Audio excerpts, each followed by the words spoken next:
il y a des nids de poules qui sont apparus aux quatre coins du Québec. Puis quand on s'attarde à la situation à Montréal, on constate que ça peut même être dangereux par endroits. Oui, par endroits, certains nids de poules sont de dimensions assez imposantes, Pierre-Olivier, ce qui peut causer des problèmes mécaniques si les automobilistes doivent rouler par-dessus ces trous. Vous voyez des images que mon collègue Marc-André, caméraman, a captées pas plus tard que cet après-midi. Il ne fallait pas se promener trop loin à Montréal pour voir l'étendue de ces nids de poules qui exaspèrent donc les automobilistes. On en parle à chaque année, mais il y a une vive impression que depuis quelques jours, quelques semaines maintenant, ils sont plus présents et en plus grand volume. Qu'en pensent les automobilistes de devoir naviguer à travers ces différents nids de poules de la métropole? Écoutez quelques réactions.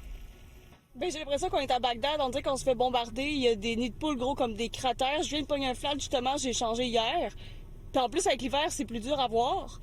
Il y a de la neige et tout, fait que tu peux pas trop les éviter. C'est soit tu pognes un accident parce que tu l'évites, soit tu tombes dedans puis tu fais un flat. Trouvez-vous que c'est pire cette année? Oui.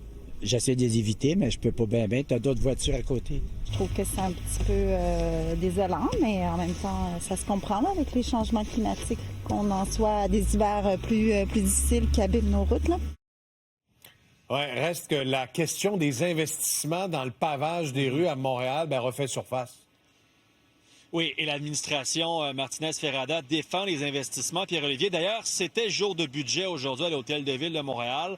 Pour ce qui est du pavage, de l'entretien du réseau, du maintien à niveau, on parle de 684 millions de dollars pour le budget présenté aujourd'hui.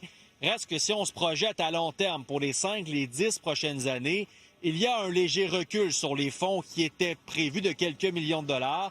La mairesse de Montréal se défend, mentionnant que ce n'est pas une diminution qui va enlever l'impact sur le terrain. Écoutez, suivez la réaction de l'opposition. 8 millions sur 10 ans est très peu et ne fera pas un impact sur les investissements qu'on va faire dans le maintien des routes. D'ailleurs, ce qu'on souhaite, c'est augmenter le pourcentage de maintien de nos routes. De voir ces coupes-là à la lecture du budget, on est particulièrement inquiet. C'est l'aspect de vision. Elle est où la cohérence?